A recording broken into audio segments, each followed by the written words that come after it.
Welcome to video 9 of Gamer to Game Developer Series 1, and in this video we'll implement our scoring system. So what we'll do is to implement scoring for our players, so when a player destroys another player, they get a score for that. Then we'll implement the scoreboard, so when the player presses tab it brings up the scores of each of the players in the game, and then finally we'll implement team score. So the red team will have a score and the blue team will have a score. Our scoring system will be pretty simple. So having a look at this example here, player A has fired off shots at player B. They've destroyed player B. So upon player B getting destroyed, the health and damage script on player B, it knows who its attacker is because that was supplied by the blaster script. So it'll then access the PlayerScore script, which we'll write on player A, and it'll tell that script to increment player A's score. And if player A happened to destroy multiple enemies at the same time, say using a rocket, then the PlayerScore script will know that, and it'll have been incremented for each of the players destroyed, for each of the enemies destroyed. And the player A will receive a score for each enemy player destroyed.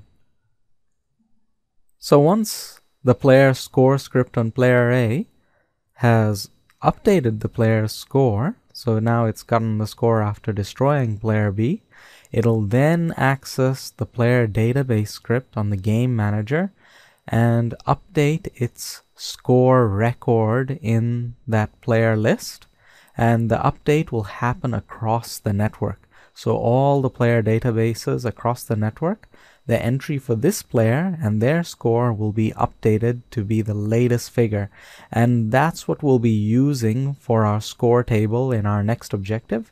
We'll access the player list and we'll show the player name and their score beside their name in a table on the screen, and that table is derived from the player database.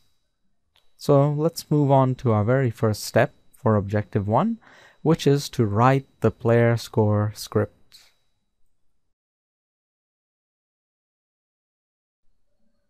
We create a new C# script and name it PlayerScore, and open it up in MonoDevelop, and let's start typing out the summary. So this script is attached to players. This script is attached to players. And this script accesses the player database in the game manager. So this script accesses the player database script in the game manager to access the player list. And then this script is accessed by the health and damage script. And I'll go and have a look at the player database script and see whether it has a corresponding comment in its summary. So player database, and check its summary, and the script is, so we'll add here that this script is accessed by the PlayerScore script, and just save that and jump back to our PlayerScore script. Now we'll type out the variables, and as usual I'll just copy the start and end lines.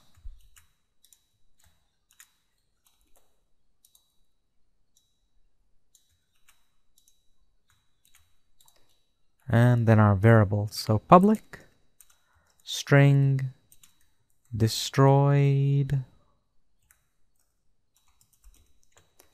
enemy name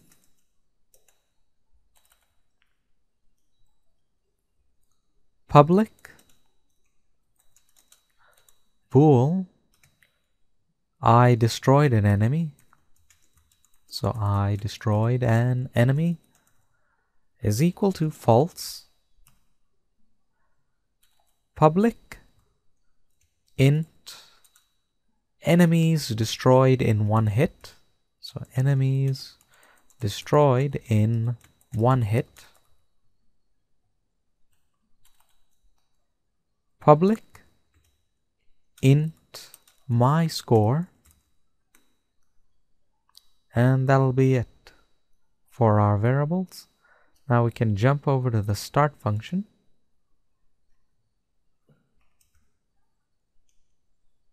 If network view.isMine is true,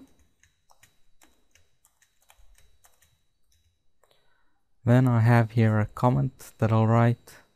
So when the player spawns, so with this script, with the PlayerScore script, whenever a player is destroyed, then obviously this PlayerScore script, which is attached to them, will always get reset to 0 upon respawning, so when the player respawns. So for that reason, when the player respawns, this script should go and check out the player database and retrieve their score from the database. Otherwise, if we don't do that, then when the player increments their score in this script, so let's say they had a score of 10, and then they respawn into the game, this script will hold a value of 0 for my score. And because of that, and let's say the player then destroys an enemy, then their score will get incremented to 1, and that'll get sent to the player database across the network, and their entry will be set to 1. They'll lose their score by doing that. So that's why we simply retrieve their score from the player database, and then use that score in this script so that they continue incrementing their score from where they left off. So I'll write the comment here. When the player spawns, they need to access their player list on their game instance. So on their game instance, and retrieve their score from the list.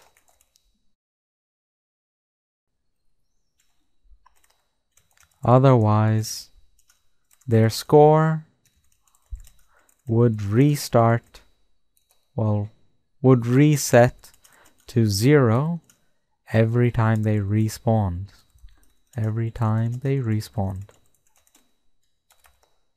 So what we do here is to find the game manager. So game object, game manager, name of the variable, is equal to game object.find game manager. Then we'll access the script on that game manager. So player database, data script is what I'll call the variable, is equal to game manager dot get component, and the component is player database. Okay, so now we need to sift through the player list in the player database and find this player's entry in there and access it. So that's done by comparing the network ID of this player to the network ID in the list. So we write here, for int I equal to 0, I less than data script dot player list dot count, and increment this for loop by 1, so I plus plus. So we're going to increment through the player list from the beginning to the end of the list, and if now as we're checking through the list, we'll check through the list.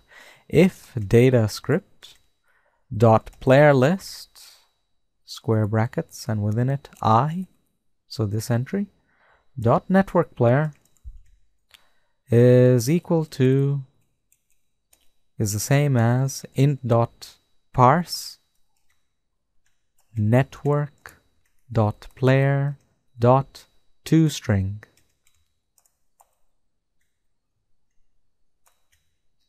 Then my score is equal to datascript dot player list within square brackets I dot player score.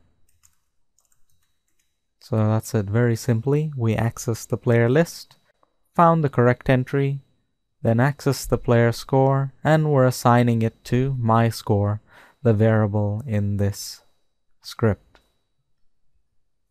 All right. But we don't stop just there. What we're going to do as well is to once again, even though we've accessed the player database script, we're now going to tell the player database script that refresh that entry in the player database script to have the up-to-date score. So this very same figure that it retrieves is now going to overwrite the player database with that same figure across the network and buffer it.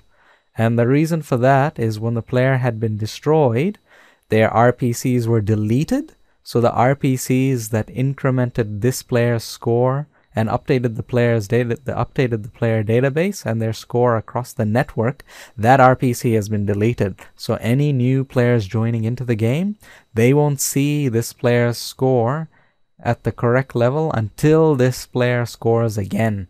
Then that RPC would get sent. So to avoid that problem, what we simply do is that when the player respawns, they will access the player database, get their score, and then tell the player database, okay, just refresh yourself and buffer the RPC that I send you. And that way, all new players joining into the game, they'll see this player score at the correct level. So it's a bit of a roundabout way, but it works fine.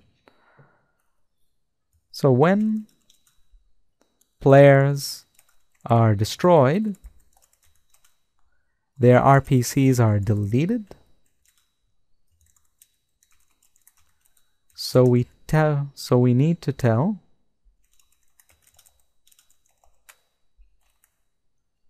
the player database to update itself. The player database to update itself across the network.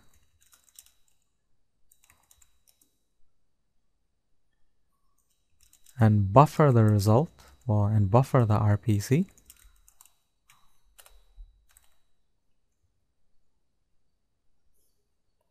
So that new players will see, well, I won't say buffer, I don't want to confuse what the code that I'll write here is, because the buffering already happens inside the player database script here. So if you remembered, we have here if scored is equal to true, then we have this RPC that gets run, and it's a buffered RPC and affects everyone. So if scored is equal to true, then we run this edit player list with score RPC, which you can see here, where it simply accesses the player list, the correct entry for that player, and updates their score, and it does this across the network because of this RPC.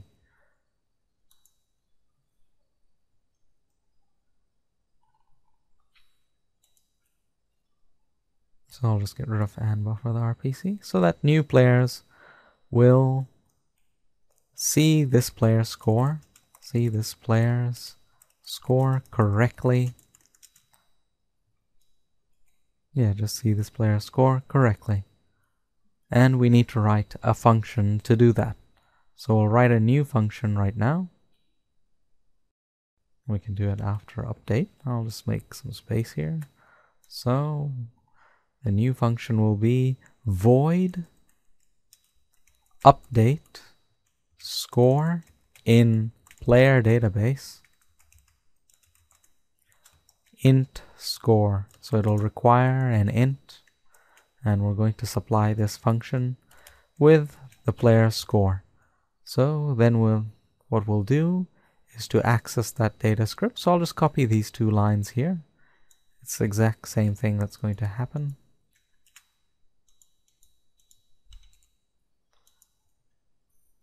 And simply I'll say data script dot scored is equal to true, and data script dot player score is equal to score.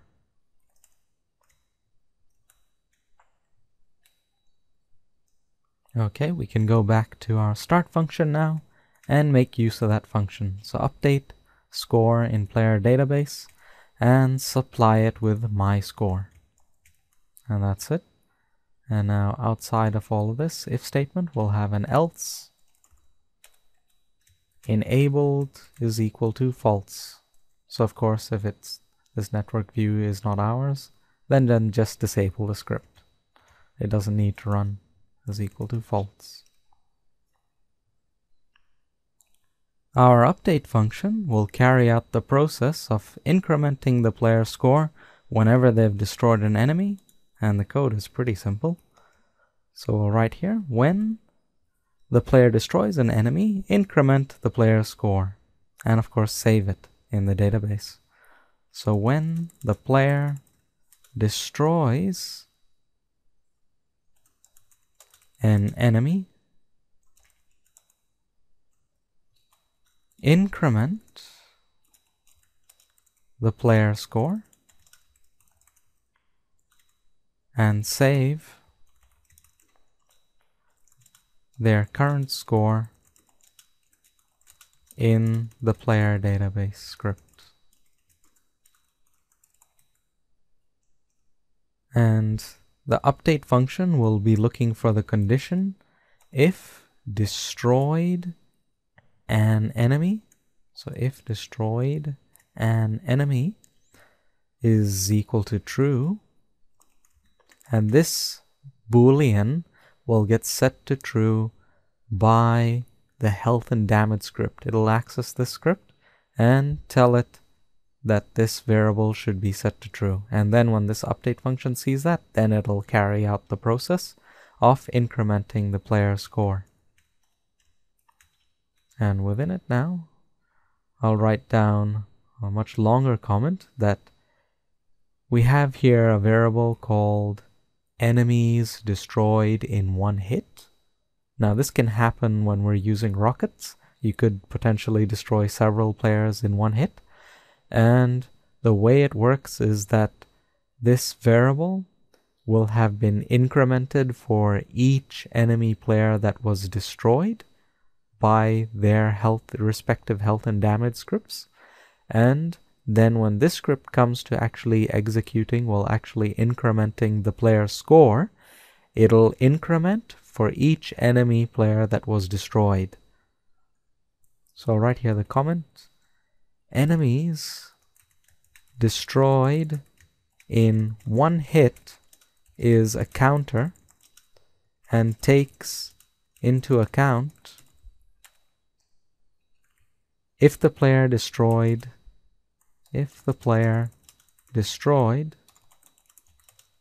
more than one enemy in a single hit. If they have, then their score should be incremented for each enemy destroyed. So should be incremented for each enemy destroyed. And this can happen with rockets. This can happen with rockets, which we'll implement much later on. So the code for int I equal to 0,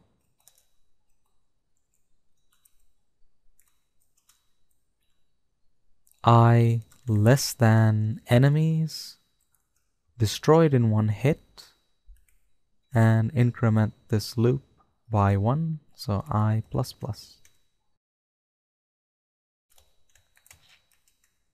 All right, So for each enemy destroyed, simply increment my score. So my score plus plus. So that's my score is equal to my score plus 1. And after doing that, we update our score in the player database. So we make use of this function that we wrote down here. So we write update score in player database and supply it with my score. And it'll do this for each enemy destroyed. Once this loop has been completed, we'll set enemies destroyed in one hit to 0, so is equal to 0, so that resets it for usage next time. And finally we set this boolean to false. So I destroyed an enemy is equal to false. Okay, and that is it. We can save our script. And it looks complete to me. It's really a simple script. I just spent a lot of time just talking about the details of how it works, but it's a very simple script. Okay, so we're done with this step. Let me just quickly check I didn't make any errors. No, I haven't. So we're done with this step, and the next step will be to edit the health and damage script to access the script so that this script will actually update the player score. The second step in Objective 1 is to edit the health and damage script.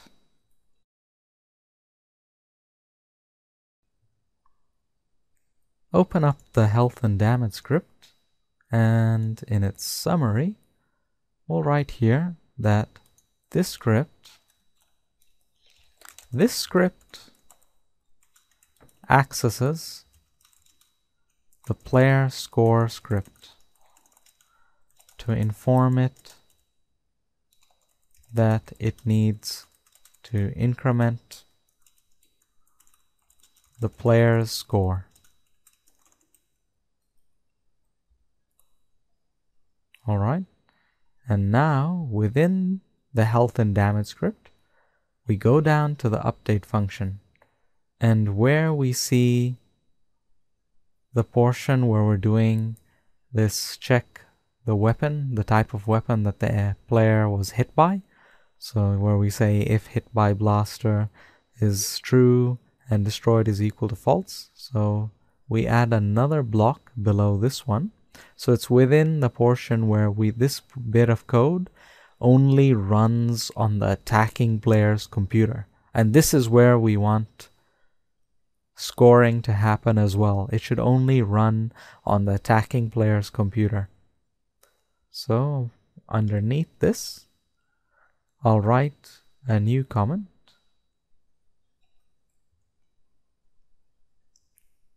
And actually, before writing the new comment, I've just noticed something missing in this code right here. And that is in the block where we check what type of weapon the player has been attacked by. I never set it to false. I should have set if hit by blaster is equal to false at the end. It doesn't matter so much at the moment because we only have one type of weapon, the blaster. But when we have more weapons later on, what'll happen is that whenever this if I was just attacked is set to true, the player would be hurt by a blaster. And also by whatever other weapon as well they were attacked by. So this is obviously buggy. So I should set hit by blaster is equal to false. Simply that. That's the line that's missing in this block of code. Alright. Now, outside of this block, now we'll do the scoring bit. So I'll write here the comment. Once the player's health drops below 0 or equal to 0, destroyed, which is a boolean that we used right here, this boolean, destroyed, is set to true, and the attacker is awarded a score point. Now destroyed remains true so that the attacker can't get free points while the player is being destroyed. So that variable is very important. So destroyed remains true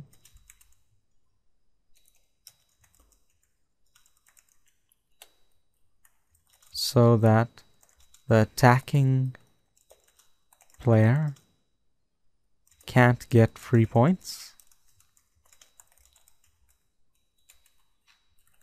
by shooting at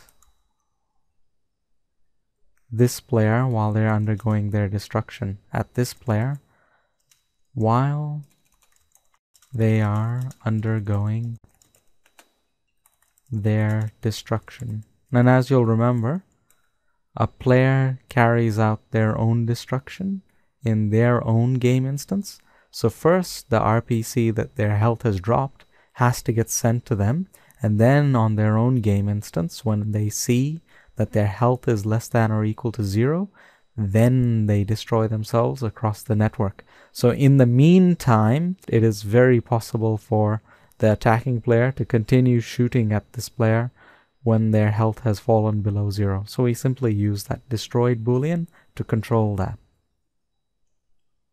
So the code now, if my health is less than or equal to 0 and destroyed is false, then my health is equal to 0.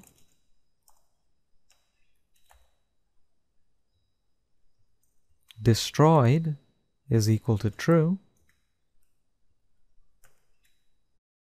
and we'll now access the attacking player and we'll access their PlayerScore script and tell them that they've destroyed an enemy and that the variable enemies destroyed in one hit should be incremented by 1. So right here, game object attacker is the name of this variable, is equal to game object dot find my attacker. So you remember, my attacker is a string, and the contents of this string is supplied by the blaster projectile. So the blaster script, when this player is hit by the blaster script will access this player's health and damage script and supply them with the attacker's name. So my attacker.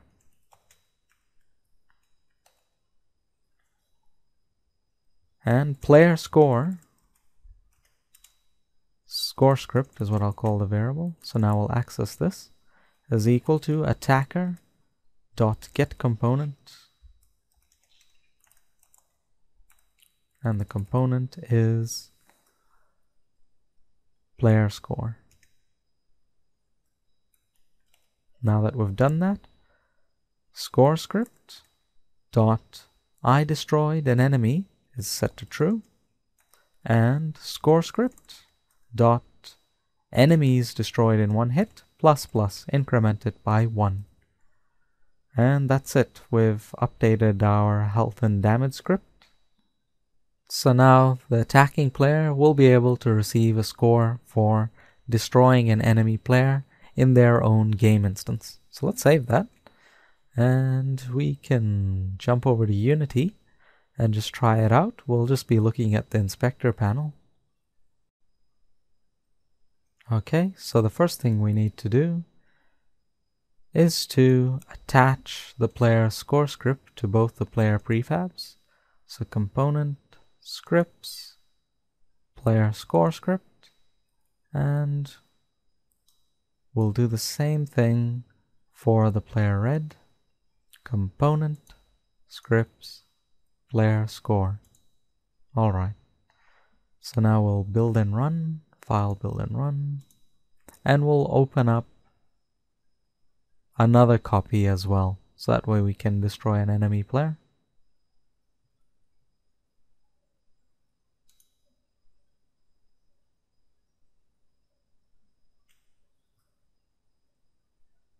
I'll use this copy to set up a server since we'll need the editor and we'll need to look at the inspector panel. And I'll just connect here with this other player. I can leave the name. I'll put them as blue team. Okay.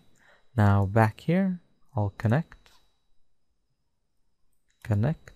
and type the name as GTGD2, connect, join the red team. Alright, so we can see GTGD2 here in the hierarchy panel. Let's select them, and let's go down to the bit where we can see their score. Alright, you can see that their score is 0, enemies destroyed in one hit is 0. Alright, so now let's go ahead and destroy the blue player. Okay, so we can see there that my score has been incremented by 1, so it's now equal to 1. Alright, so now let's respawn with this player. Let's destroy them again.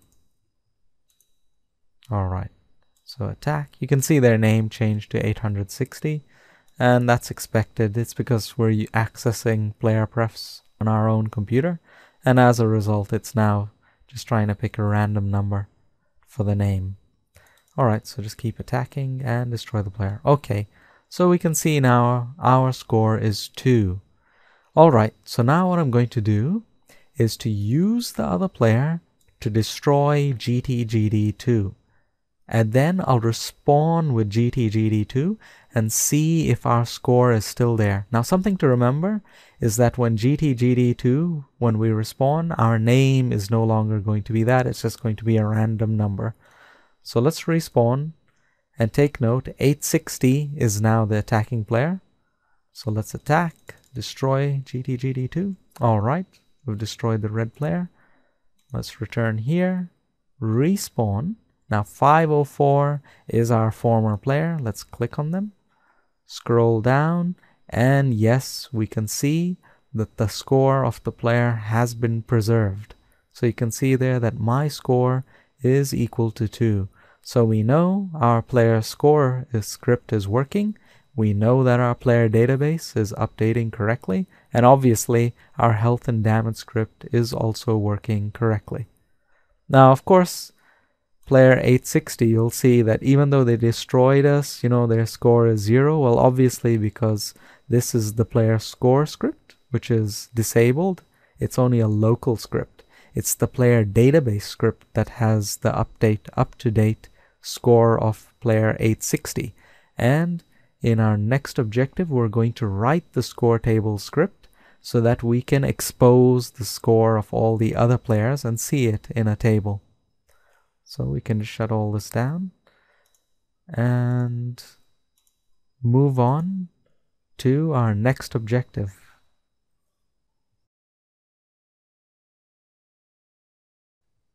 We've moved on to objective 2, which is to implement the scoreboard. Now when the player presses their tab key, they'll be brought up with a list of the players in the game and their score. And it'll be organized by team, so we'll have a table for the red team and a table for the blue team. So how it works is, when the player presses the tab key, the Scoretable script will access the player database script, and it'll copy the player list inside the player database script into a new list that we'll name sorting list.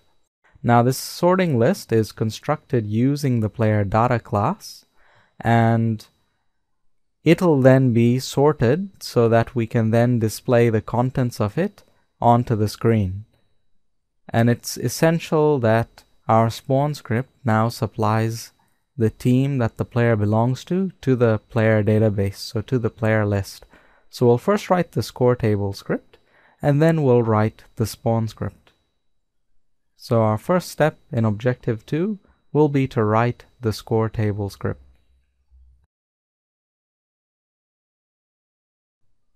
We create a new C# script, and we'll call it Scoretable. And then open it up in MonoDevelop. And for its summary, we'll start writing it out. This script is attached to the game manager and is responsible for displaying the player scoreboard and keeping team scores up to date.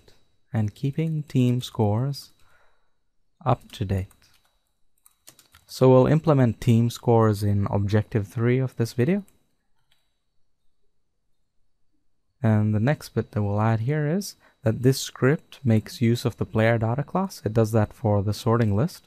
So this script makes use of the player data class so that it can construct the sorting list.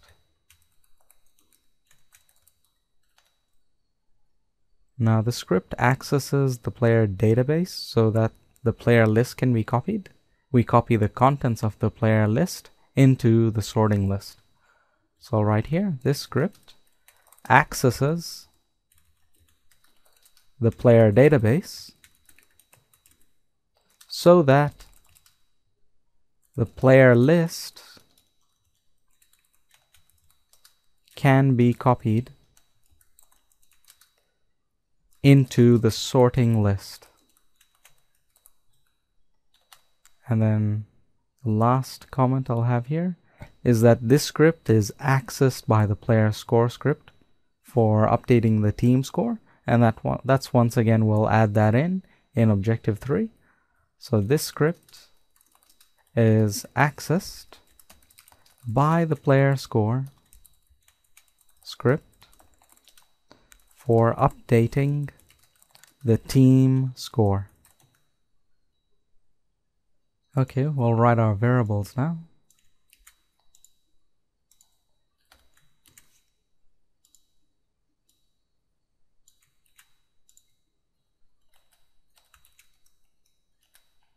So our first variable is public bool show score table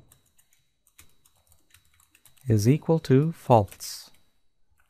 The second variable is public list, and within the less than and greater than signs we'll write player data class,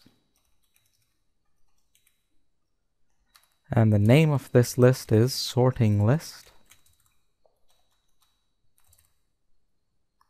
is equal to a new list player data class and opening closing round brackets. Now since we're using a list, we need to write up here using system.collections.generic. So then we can actually make use of it. Now our last variable is private GUI style my style is equal to a new GUI style. Okay, and that's it for the variables.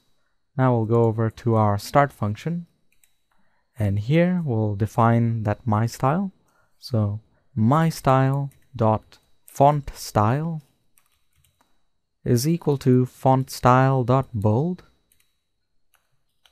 and my style dot normal dot text color is equal to color dot white. Alright, so now we'll go to our update function.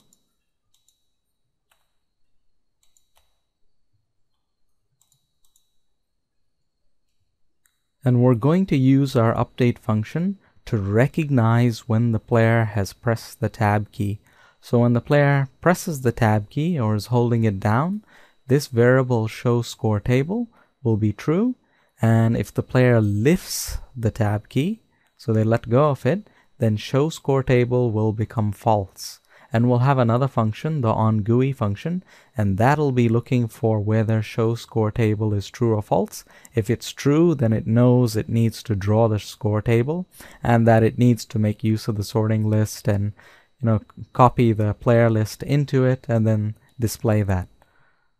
So for our update function, now we'll write if input.getButton,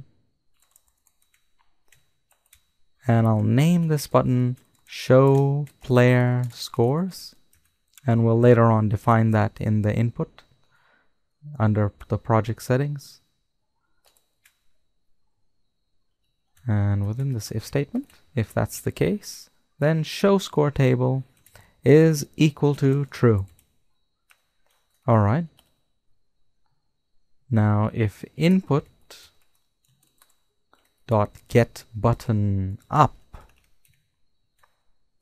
that same one, so let's just copy paste it.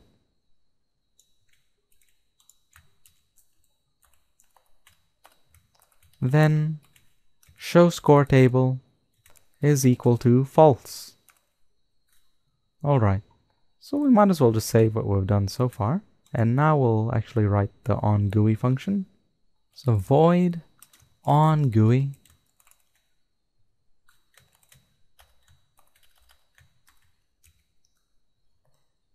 and we'll write here if show score table. So if show score table is true, then the first thing that we need to do is to clear the sorting list. So as we display the contents of it, each time onGUI runs, we'll put information into the sorting list, and then after it's displayed for that moment, we then erase everything and then recopy stuff from the player list. And by doing that, we prevent the list from being, well, its contents inside being duplicated. So the first thing to do is clear the list used for displaying players and their scores. Sorting list dot clear is the command. That's it. Alright, so now that we've done that, the next thing to do will be to access the player database. So right here, access the player database, as we will copy the contents of the player list.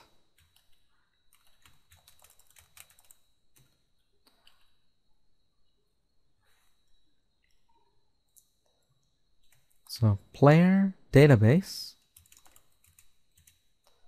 and I'll name it data script, this variable. Player database data script is equal to transform, and of course I can just use transform because the player database script and this score table script will be attached to the same game object, the game manager. So is equal to transform dot get component, and that component is player database. All right. Now that we have access to it, now we'll actually copy each item in the player list into the sorting list. So I'll write here, copy each item in the player list into the sorting list. So for int I equal to 0, I less than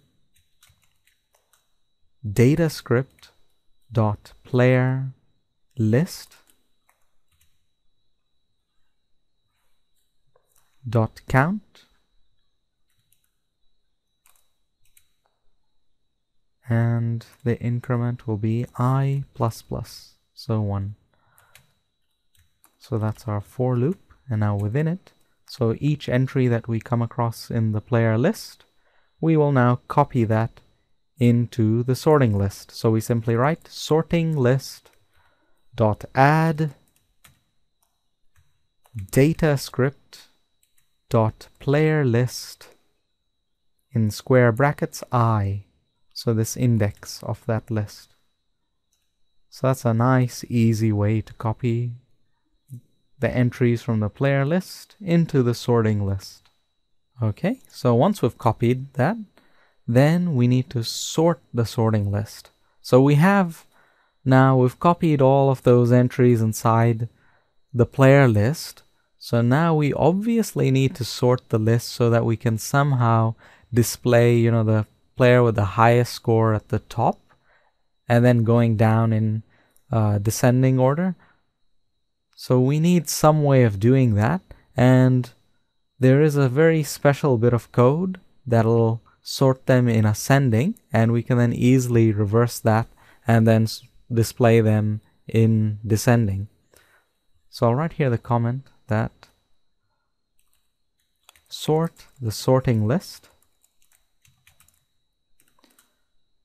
and by default the code that we're going to write below will by default sort them in ascending order. So by default players will be sorted in order of ascending score. So we'll need to reverse this when we come to actually displaying it. So we'll need to reverse this when we come to actually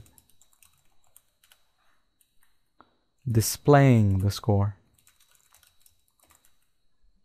Alright, so now this bit of code, you'll need to pay attention to it. It's very different from all the other code that we'll write, and I can't actually fully explain it. I'll show you the article where I learned this bit from, of how to sort the list, and it saves us a huge headache actually. It's a very neat bit of code. So we write here sorting list dot sort delegate within that round bracket player data class player1, then player data class again player2.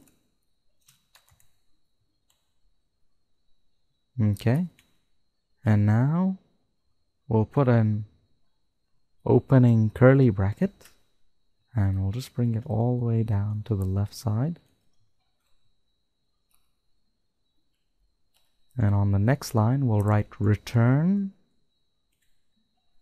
player1 dot player score dot compare to player2 dot player score.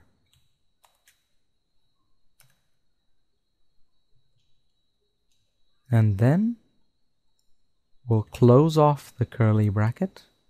We'll put a closing round bracket and a semicolon. Alright.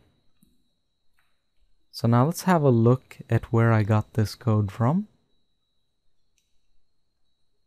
So while spending many hours trying to figure out how to sort the contents in a list, I came across this article on Developer Fusion written by Craig Murphy quite a few years ago about C# lists, and inside it there's a very useful little list. Well, actually the whole article is very short and the whole thing is useful, but for me the most important was the sorting bit of code. So as soon as I saw that, I tried experimenting with it, and I was able to get it to work for myself and was able to sort the list. So without this line of code, it would have been a pretty messy situation. So I'm not sure exactly how it works, but I just know that it does. What I'd like to point out is that it is important to do research when you're trying to figure out a problem. So you should search across the internet to try and find the answer. And in this case, I got pretty fortunate in that I found this bit of code which could help me. So this is not something that you'd find normally on the Unity forums or answers page, because it's a C# question rather than a Unity question. So just pointing that out, that it is important to sometimes search in places that aren't Unity. Right, so back to our script. So now we'll go ahead and start displaying the GUI items. So we'll start with the header. So I'll write the comment, display the scoreboard header.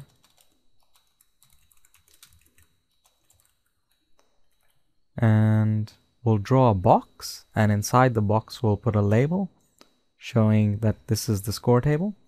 So I'll write here GUI.box new rect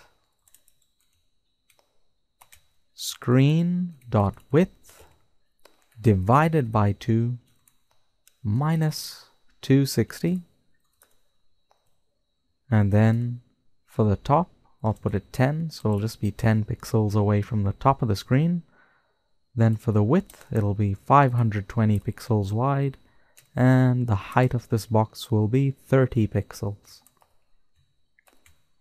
And nothing will be displayed in the box, so I'll write an empty string there, and that'll make the box draw as a gray box. Now you'll notice I'm just using numbers now. I'm not defining any variables to hold these numbers, and the reason for that is in this script there's a lot of different numbers for the different GUI elements, so I'm not bothering to create variables for each and every single one of them.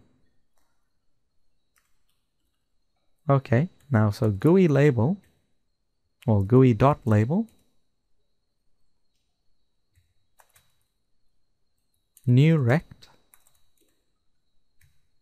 screen.width divided by 2 minus 150,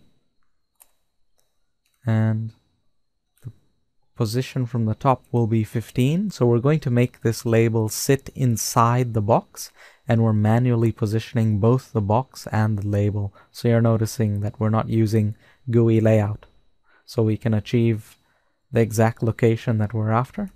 And the width will be 300, and the height will be 30.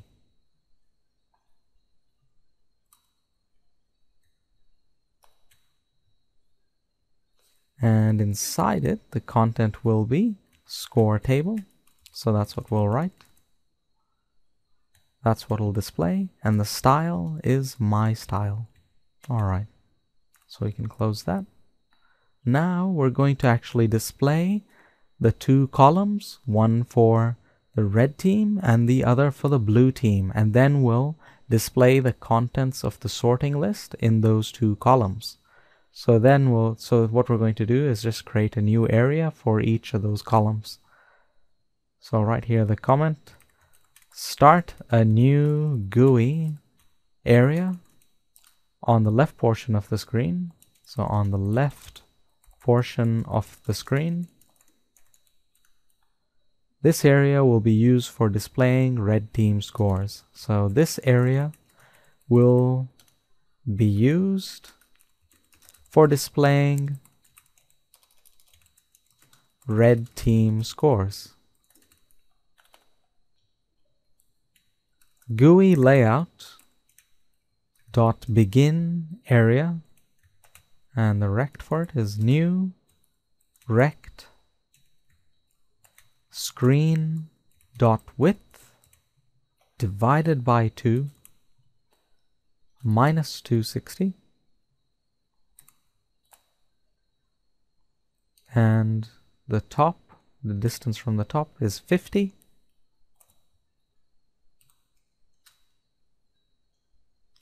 The width will be 250.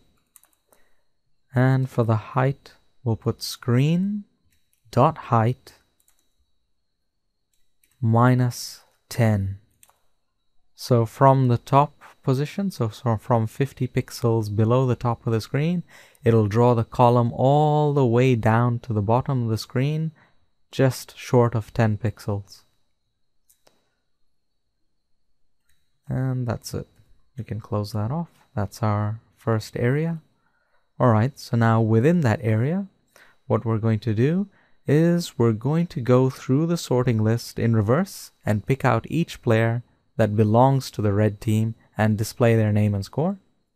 So I'll write that comment, that go through the sorting list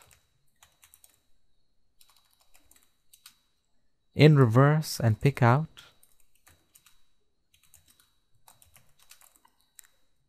each player that belongs to the red team. So each player that belongs to the red team, and display their name and score, and display their name and score. All right. So now let's do that. For int I equal to sorting list.count. So sorting list.count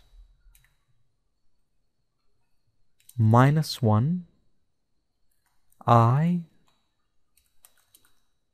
greater than or equal to 0 I minus minus.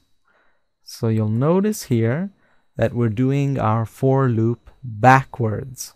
So it's usually we normally count forwards through it. We say +1, so go to the next index, the next index. This time we're saying start from the very end of the list and work our way backwards through that list. And you'll notice here that for the sorting list.count I said -1, and that's because the count, since lists always start from 0, their first element, their first index is 0.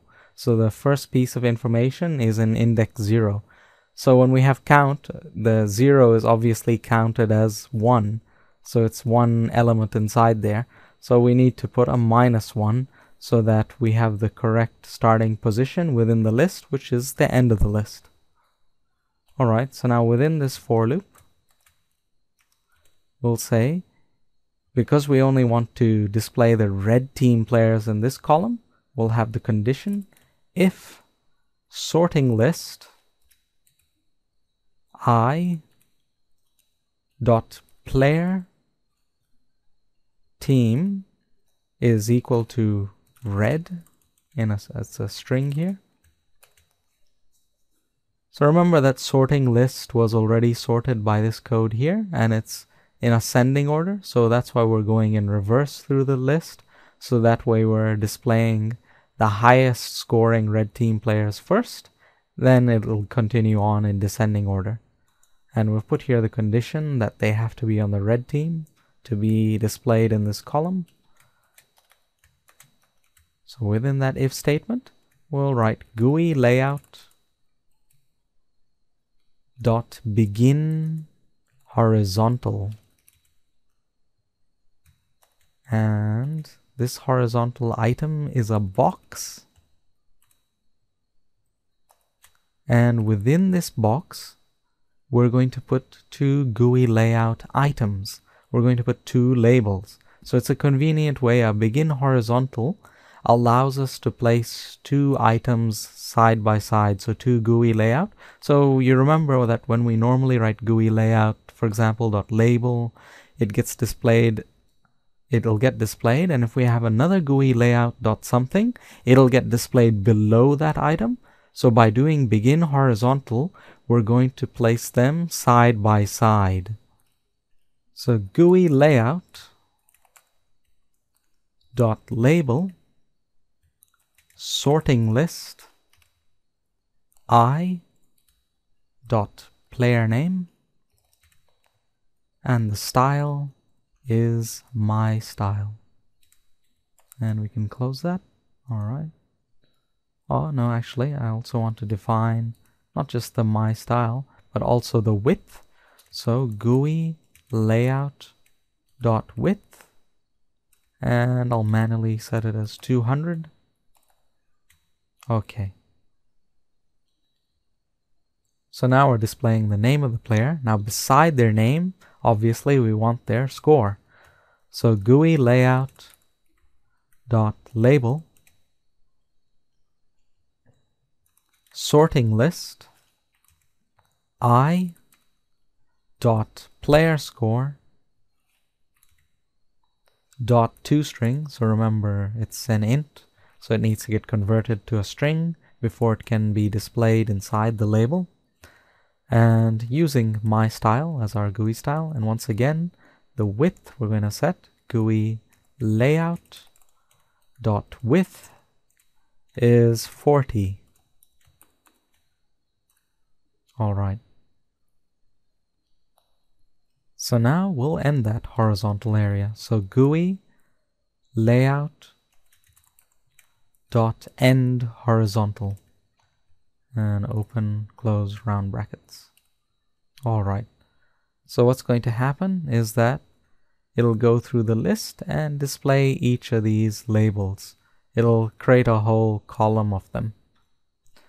All right, so now outside of this for loop, once we've done all that, once we've gone through the entire list and we've displayed all the red team players, then we'll say GUI layout dot end area.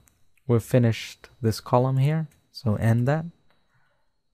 And now we need to do the same thing for the blue team players. So rather than typing all of this code out again, I'll copy it bit by bit. So I'll first copy this bit where we began that new area. I'll paste it down here, and I'll change what's written in it. So start a new GUI area on the right portion now. So the right portion of the screen. This area will be used for displaying blue team scores. So blue team scores. Now let's look at this, examine the numbers used here. So screen.width divided by 2, not minus 260 now. So now it's plus 10. 50, 250, screen.height minus 10. Those are all okay. Now I'll go copy the next bit, which is all of this. So I'll copy all of that and place it below. And I'll just put a bit more gap there to show that it's really separated. Okay, so now let's go through the comment. So go through the sorting list in reverse and pick out each player that belongs not to the red team now to the blue team, and display their name and score. So we go through the sorting list in reverse, yes. What are we looking for? We're looking for blue team. So change red to blue. And yes, we begin horizontal, a box. And yes, we show the label with the player's name, and the width of it is 200. Yes, we show the player's score, and the width is 40. And yes, we end that horizontal and end the area. So that might actually be it for our onGUI function for now. So let's go ahead and save it. And I'll just jump to Unity and make sure there are no errors. So I'll jump over. There don't appear to be any. So that's good. Now we can't run this yet. If we attach it to the game manager, it's not going to work at the moment because we've not assigned the player's team inside the player list within the player database. We need to edit the spawn script so that now when the player spawns into the game, the player database will get accessed and the player script will be accessed and their team will be given to that list. So then it can be used by this scoreboard. Alright, so that does it for this step. So we move on to the next step where we edit that spawn script. We're on to step 2 of objective 2, which is to edit the spawn script.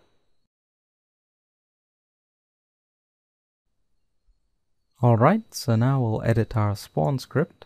So let's open it up, and within it we will write that this script is accessing. So this script, so the spawn script, this script accesses the player database script to supply the team that the player belongs to.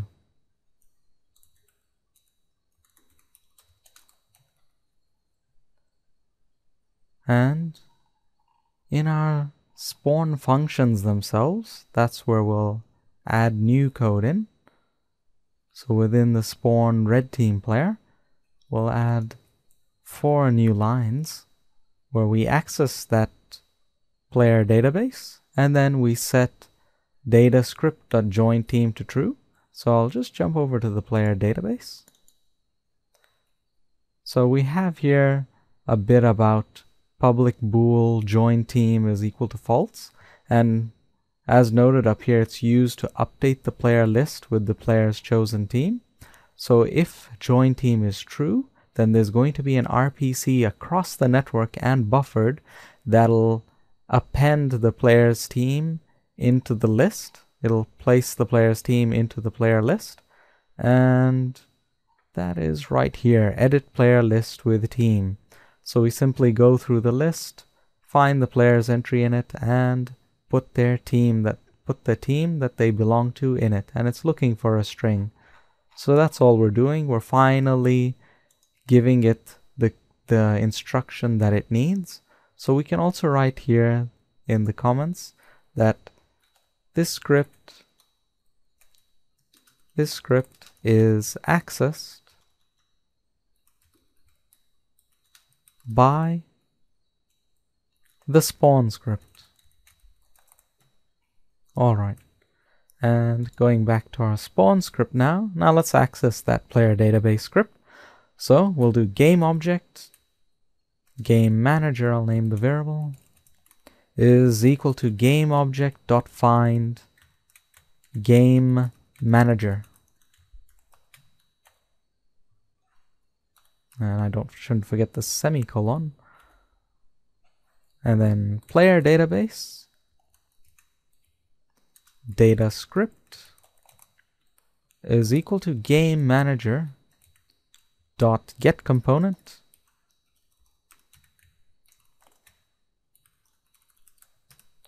player database. Okay, now once we have access to it, data script dot join team is now equal to true, and data script dot player team is equal to red, the string red. Okay, so I'll just write here the comment as well, that access the player database and supply it with the team that this player has joined. Okay. And now we can just copy paste all of this code into the spawn blue team player. All we need to do is to change red to blue. So just change that to blue, and that should be it. So we can save that. And so our Scoretable script, we've written that up. We've edited our spawn script so that now it supplies the player database with the team that the player belongs to. So that means we now just need to go back to Unity, define that button that's for tab, and build and run. So in Unity, we'll go ahead and select the game manager and attach the Scoretable script. So the Scoretable script. And we'll also define that input, so edit, project settings, input, and we'll define the new button. And window shake, we don't need window shake. So I'll change that to that name of the button that we had given it. So back in our script, back to the Scoretable script, we had defined that name as show player scores. So I'll copy that, go back, paste that in, and put the positive button as tab, and change the type to a key or mouse button. Alright, so that should work. I can save that. And let's build and run.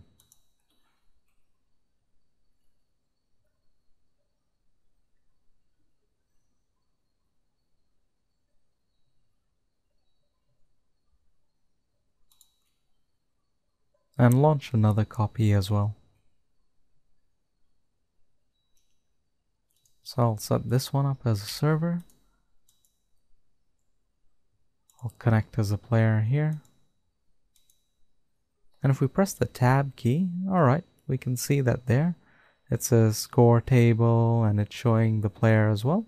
So let's go over to the other one, it will display better.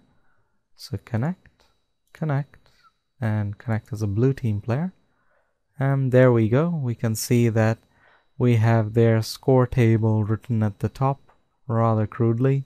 And we have player 504 on the left side, who belongs to the red team, and player 197, which is the one that I'm playing with right now, which belongs to the blue team. So if I shoot at player 504,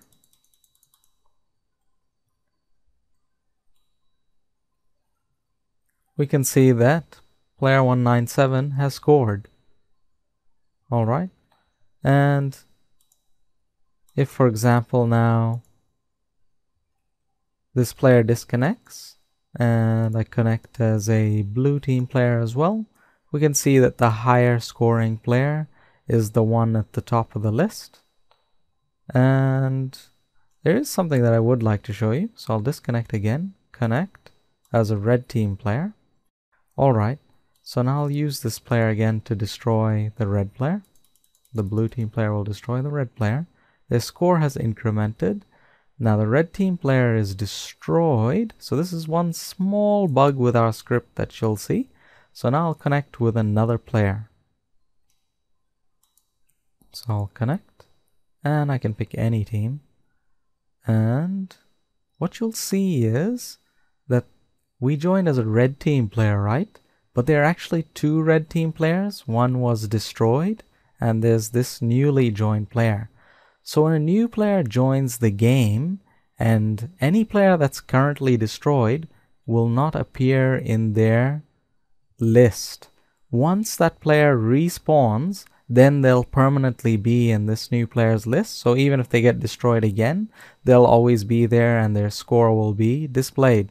It's just a small little bug, you could say, in our code or our system, because we don't use the server to actually manage the displaying of the score or the updating of the player database. We're using RPCs from players, and you remember that when a player is destroyed, their RPCs are deleted as well.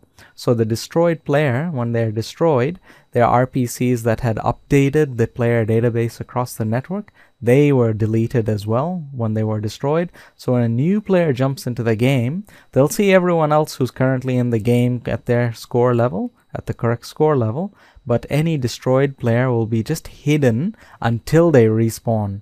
When they respawn, they'll see that player again at their correct score level. So that's just a small bug, you could say, in our implementation. Alright, so let's just respawn with this player who was destroyed. Okay, so of course they can see the new player themselves and the blue team player. And let's just jump over to this new player, and as you can see, we can see the other red team player who was destroyed. They respawn back into the game, so they're in now.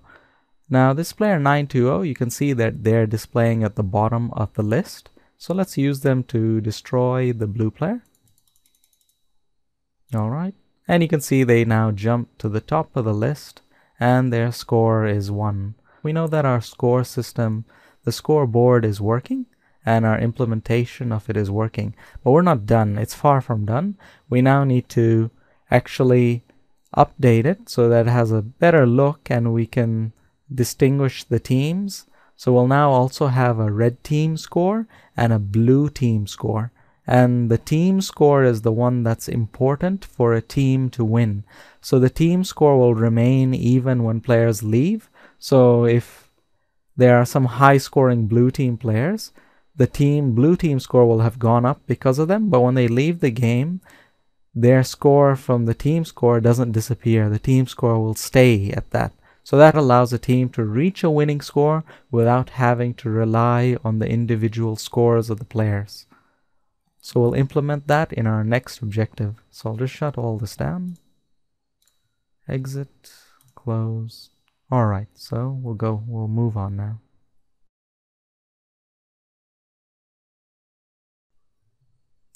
We're on to objective 3, which is to implement the team score.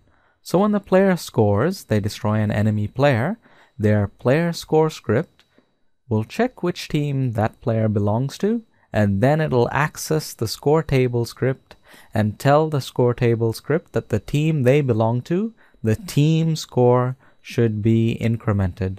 So the Scoretable script is told that that player's team should get a score as well.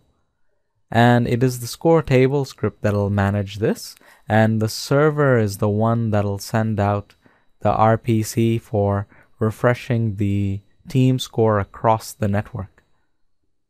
So the reason for that is because if we let the players send out RPCs to update the team score and buffered it, which of course we need to do, then what will happen is that when that player leaves and their RPCs are deleted, new players coming into the game won't get the up-to-date team score. So by having the server control the RPCs for updating the team score across the network, it doesn't matter then if the player leaves. So let's go type that code out. It'll make a lot more sense then. So step 1 of objective 3 is to edit the Scoretable script. Alright, I have the Scoretable script open, and we need to add a lot more variables and a bit more code. So back in our variables area, I'll just now write a comment here that these variables are used in displaying the scoreboard. And now the next set of variables. So these are used in managing the team score and displaying it. And those variables are private GUI style, red header style is what I'll call it, is equal to new GUI style. Then private GUI style, blue header style is equal to new GUI style. Then public bool update red score is equal to false. Public bool update blue score is equal to false. Public int enemies destroyed in one hit, and public bool server refresh score is equal to false. Public int red team score, public int blue team score. Okay, those are our variables, and we had already written the appropriate commentary and the summary. So this script is going to be accessed by the PlayerScore script, and that script will cause a number of these variables to be used in updating the team score for that player. So if it's the red team that their score gets updated, that's what will happen, and an RPC will be used to update it across the network. So the next thing we need to do is head to our start function, and we'll define these two GUI styles here. So red header style dot font size is equal to 16, so it's larger than usual. Red header style dot font style is equal to font style dot bold. Then red header style dot normal dot text color is equal to color dot red. Now we'll do the same for the blue header style. And in fact, I'll just copy paste this. Just copy, paste. I'll copy the name of the variable here. Blue header style, copy, and just paste it over red header style. And I'll change the color to blue, of course. Dot blue. Alright. So we've defined those two GUI styles now. Next, we need to edit our update function. So it will send out the RPC to update the team score across the network.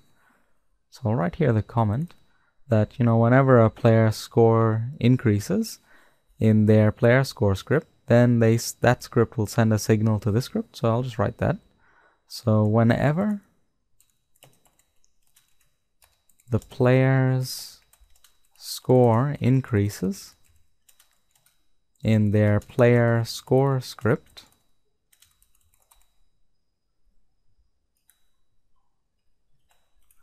the PlayerScore script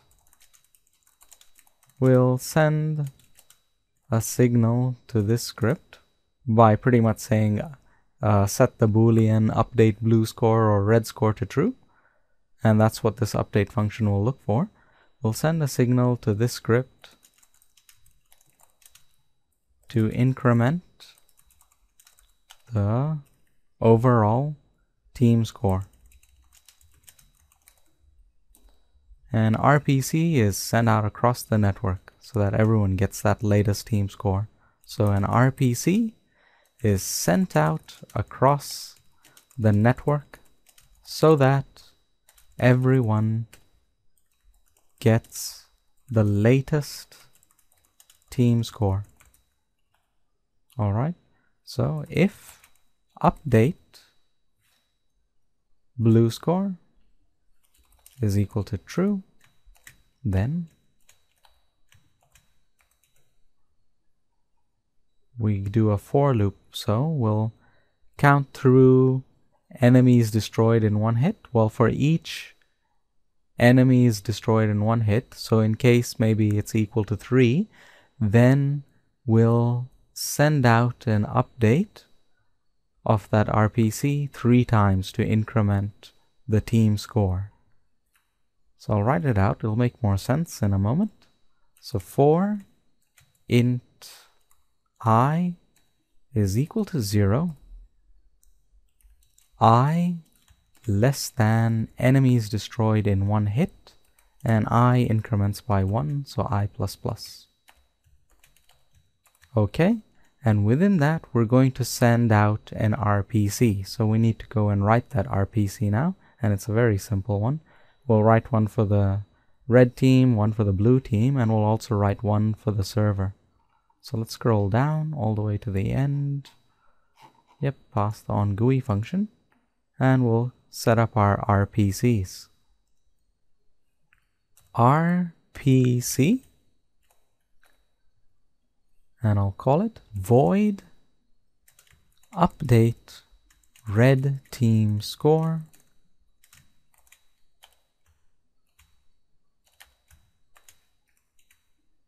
And very simply, what's just going to happen is the variable red team score is going to be incremented by 1 whenever this RPC is called. And we're going to set server refresh score is equal to true. And we're going to make use of that Boolean server refresh score in a little bit. And now let's write out the other RPCs as well while we're at it. RPC void update blue team score.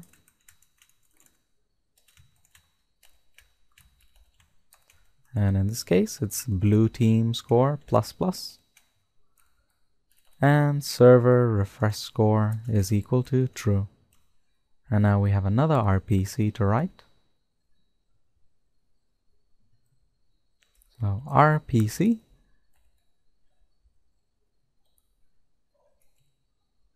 void server refresh score, and it'll require two ints, int red score and an int blue score.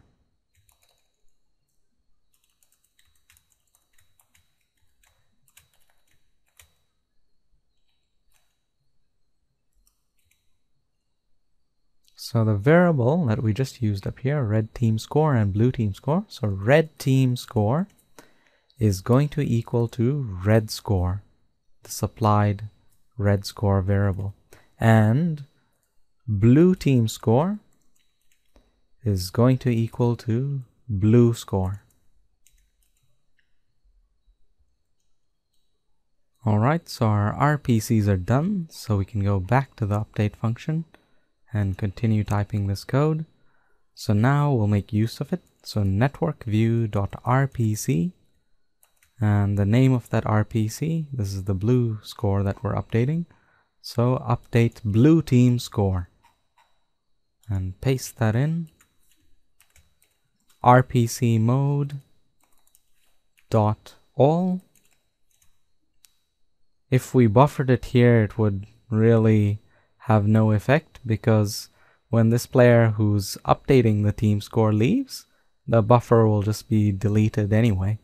So in this particular instance, yeah, there's no point in buffering. Okay, so once we do that, we'll close that. And we'll now set enemies destroyed in one hit to 0. And we'll set update blue score to false, so it doesn't continue to try and run this bit of code. Alright, and I'll continue typing it out. I'll finish the whole lot of code, and then I'll explain, I'll run through how it works. So now let's just copy paste all of this.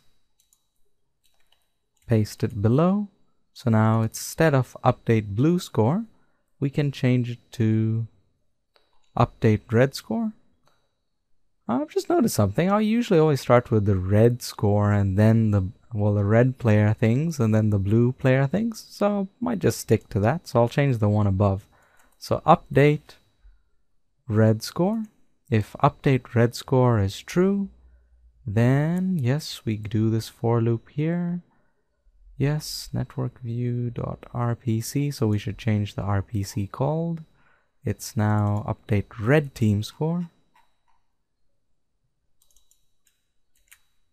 Yes, RPC mode.all. So down here, update red score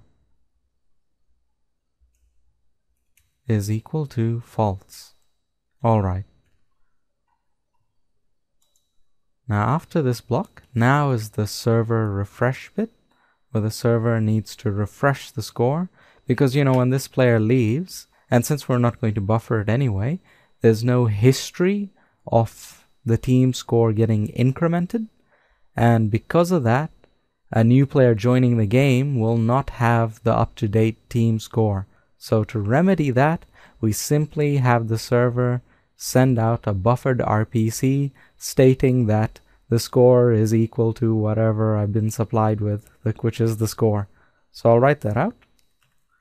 So I'll write the comment, the server needs to refresh the score because when the player who scored, so when the player who scored leaves, their RPCs are deleted.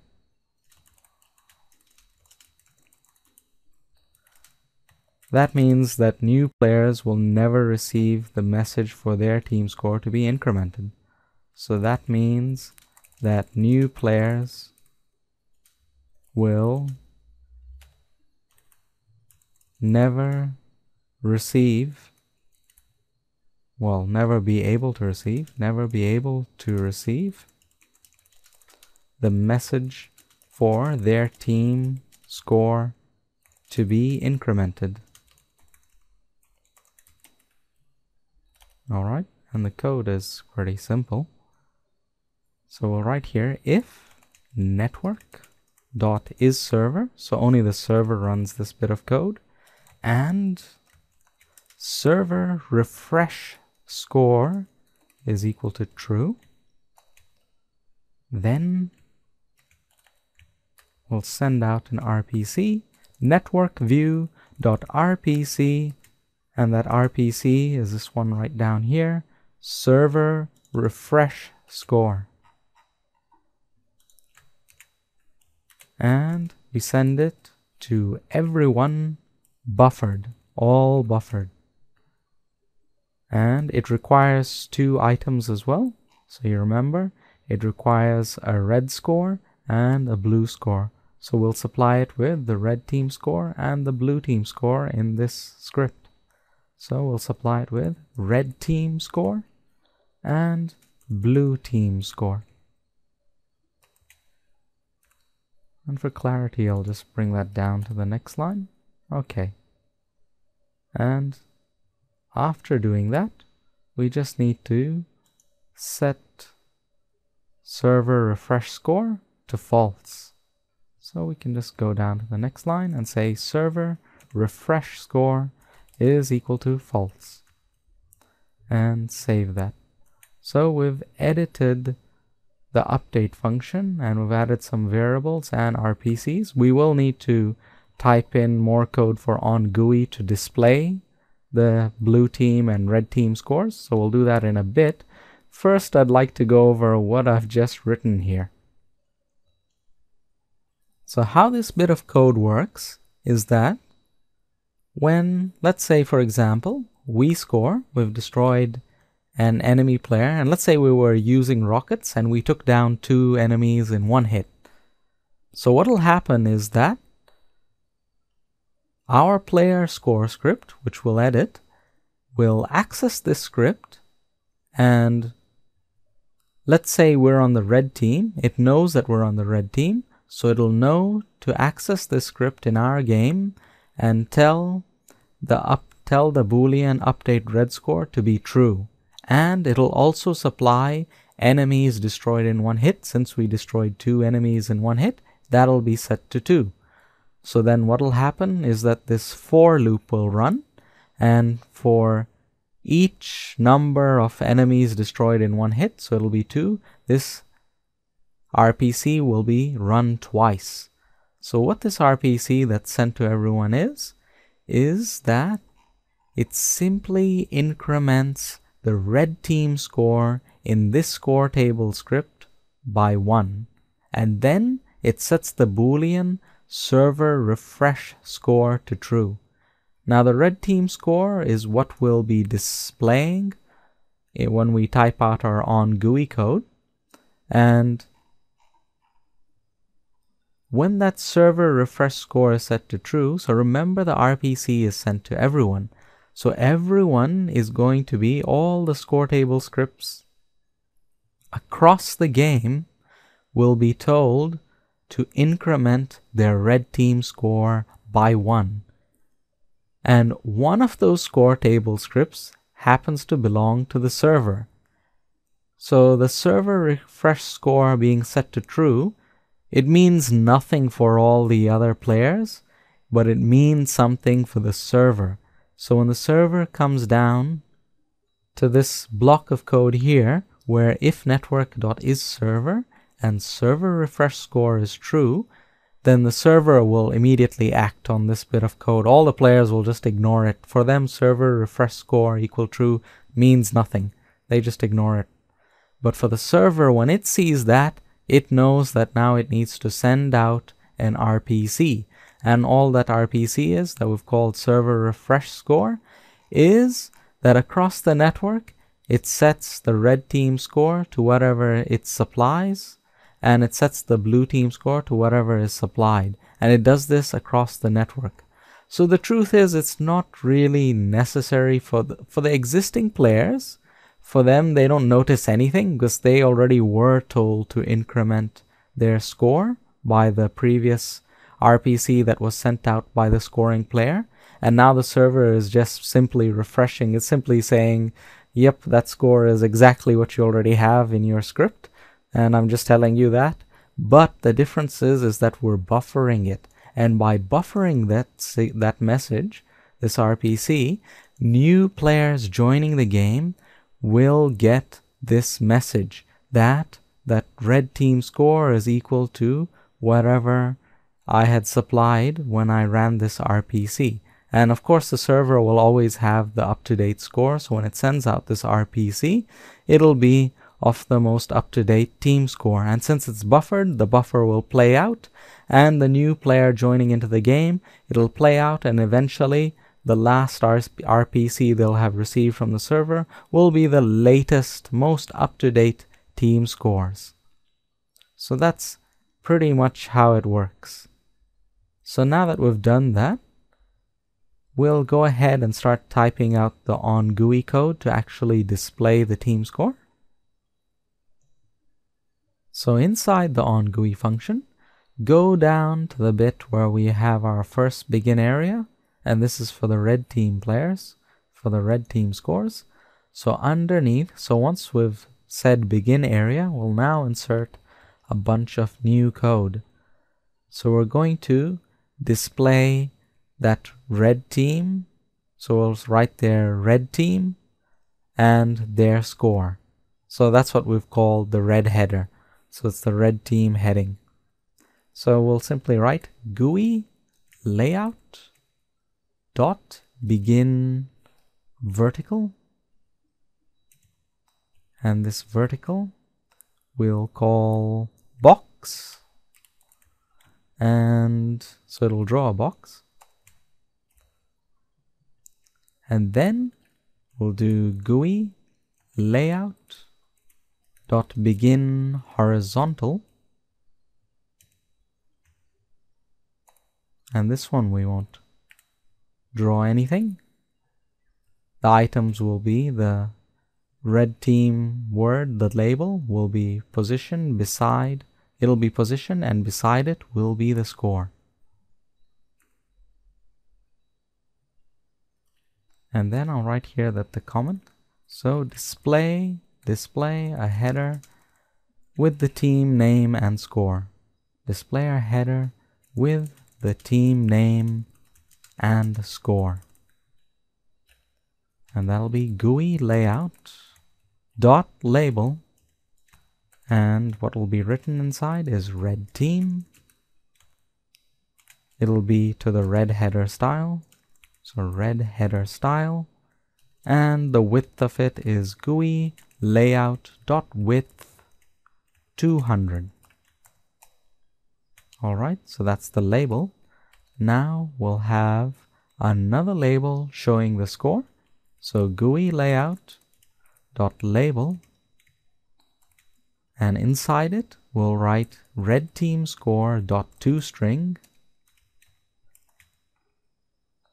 and it too will be in the red header style, and the width of it will be 40. So GUI layout dot width 40. Alright, and then we'll end that horizontal, so GUI layout dot end horizontal, and then GUI layout dot end vertical. And that's our first bit. Well, that's the bit of code for the red team score. Now we'll just copy that. So copy, and go down and do the same thing for the blue team scores. So underneath their begin area, we'll paste in the same thing. So let's go through it. So GUI layout dot begin vertical box, yes. Begin horizontal, yes. The comment is fine. Now inside that, we'll change that from red team to blue team, and not red header style, blue header style. And yes, the width will remain the same. Now for the next one, label, so not red team score, we'll put blue team score. And of course, blue header style. And yes, the width is 40. All right, and then we can end that horizontal and end the vertical. Okay, so that's our Scoretable script updated. Let's save it. And let's just briefly check that there are no errors in Unity. All right, it's looking good. No errors have cropped up. So that means we're done for this step. So we'll go to the next step where we'll edit our PlayerScore script.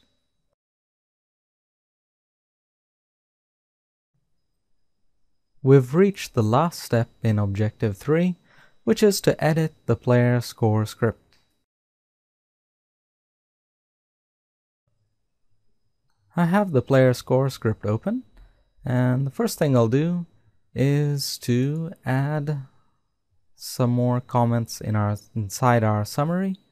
So I'll write here that this script accesses the spawn script to check which team this player is on. So which team this player is on. And also this script accesses the Scoretable script for incrementing the team score. So for incrementing the team score. Now to achieve that, we're going to write a new function that we'll call tell Scoretable to update team score, and we'll call that function inside the update function right here when it's going through whether I destroyed an enemy is true. So if it's true, then it'll call that function. So let's type out that function. So I'll write here comments for it, that what this function does is to inform the local Scoretable script that the team this player on should get a score because that player has scored. And the Scoretable script will then send out an RPC across the network incrementing this team score. And we wrote that script, well, that code in the Scoretable script just previously. So right here, inform the local Scoretable script that the team this player is on should get a score point because this player has scored. The Scoretable script, so the Scoretable script will then send out an RPC across the network incrementing this team's score.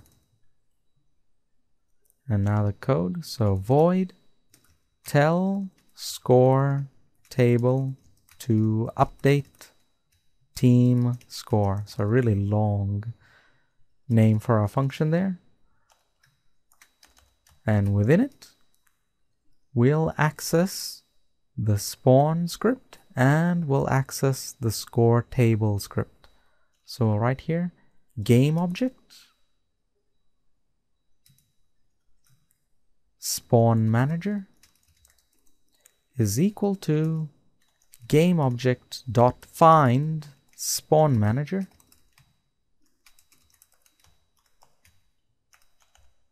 and then spawn script is equal to spawn manager dot get component, and that component is spawn script. All right. Then the next thing that we need to access is the Scoretable script. So game object game manager is equal to game object dot find game manager, and then Scoretable table script is what I'll call the variable, is equal to game manager dot get component, and that component is Scoretable. All right.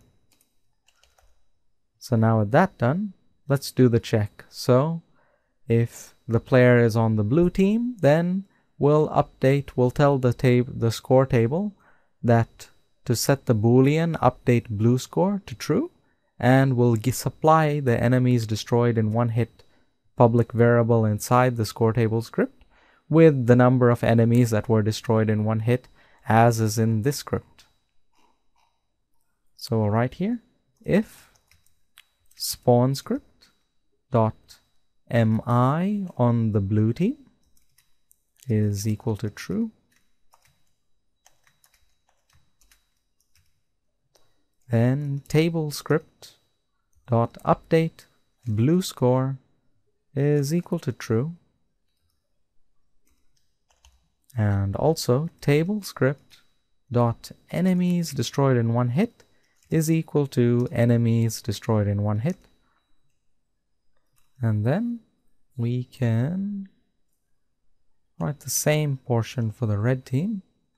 So why not let's just copy it. So copy, paste, and we'll change this to the red team dot red team. So mi on the red team, and table script, instead of updating blue team score, we now update red score. And we can leave table script dot enemies destroyed in one hit is equal to enemies destroyed in one hit. Now let's call the function. So going back up to our update function, after update score in player database, we'll now make use of that function. So tell score table, that's the function, and that's it. That should call it. We can save the script. It should work just fine now. Alright, so let's go over to Unity and give it a try. So file, build and run.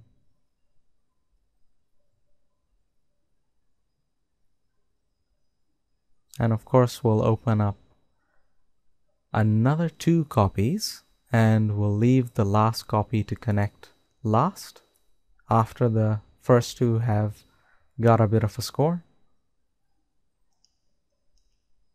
I'll set up a server. I'll connect. So connect. I'll just join the red team. Now I'll use another player. Connect, connect, join blue team. Alright. So let's press tab, and you can now see what it looks like.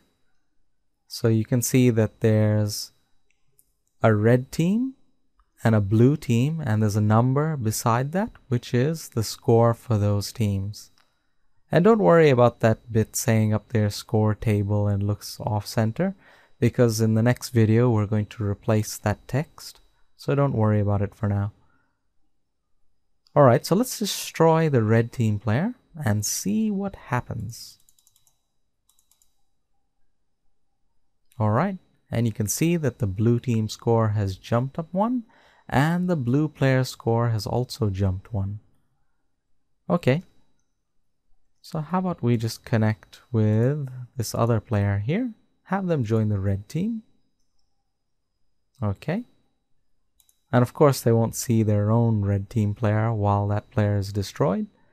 And you can see that the blue team score is showing and the blue player score, which is good. I'll respawn with this other player as well, and we can see everything's up to date. So let's jump back to our blue team player. This is the blue team player. Looks like they're standing inside each other. They're probably spawned inside each other. Let's shoot at them. Alright, so that's 1 destroyed. Okay, the blue team score has jumped up. Let's destroy another. Alright, so the blue team score is now at 3. Now let's have the blue team player exit the game. So disconnect. And we can jump back here, respawn, we can see that the blue team score is 3. There are no blue team players though. Let's connect. Oh, let's just respawn this player. And let's have a look at theirs to see that it's all okay. Yes, it looks okay. Alright. So now let's connect. And well, we can pick a red team player as well if we wanted to. And well, that's happened because we spawned inside the other player. And we can see that the blue team score is 3 even with the new player. So let's disconnect. Connect as a blue team player. Now let's use one of the red team players to destroy the blue team player, just to make sure that the code works both ways. Alright, I think I've got the aim. Alright. So yes, our red team player has scored and our red team has scored as well. That's good. Let's respawn. Okay, now let's exit the game with another player, so with a red player, and see what it looks like. So let's exit, disconnect. So let's see who disconnected. It was the player with a 0 score, the other red team player. Let's go back to that game. Now let's connect. Let's pick blue team, doesn't matter. Now let's have a look at the score, and we can see that the blue team score is as it should be, which is 3, and the red team score is 1, and that player who had scored is also 1. So that's good. So let's just destroy the red team player with this new player. Just check it's all working, and yes, it is all working, because this is player 988, and they just scored. And you can see that the blue team score is up to date. So if I, for example, exited with this player, connected, say as a red team player, then we can see that the blue team score and the red team score are up to date, which is good. So I can just shut these down. I know that our score system is working. I can close the server. Alright, so we've reached the end of this video. We've implemented our score table, and it wasn't very complicated. As you saw, it just took a bit of thinking. It's a bit unusual, the code, compared to a lot of the other code we've written, but it's not actually complicated. So once you sit and look at it for a while and imagine how it works, it's actually not very complicated at all. And someday I'll get around to fixing that small little bug that when you join the game and the player has been destroyed, and that if it's a new player they won't see the destroyed player until they respawn, is a small bug because it only happens for new players joining the game. For any player that's already there, it doesn't matter. If another player is destroyed, their score will of course still show in the score table. It's just for that moment while a player is destroyed and a new player joins the game that there's a small discrepancy there. So we did quite a bit in this video, which is good. And we aren't finished really with the score table, because the next thing to do is to implement a winning criteria, which we'll use the red and blue team scores for. So depending on, so when the red team score or the blue team score reach a level that will be set by the server, then that team will win and they'll be declared the winner, and the level will then reload and everything will start afresh. So that's what we'll cover in the next video. So thanks for watching, and I hope this was helpful for you. See you in the next video.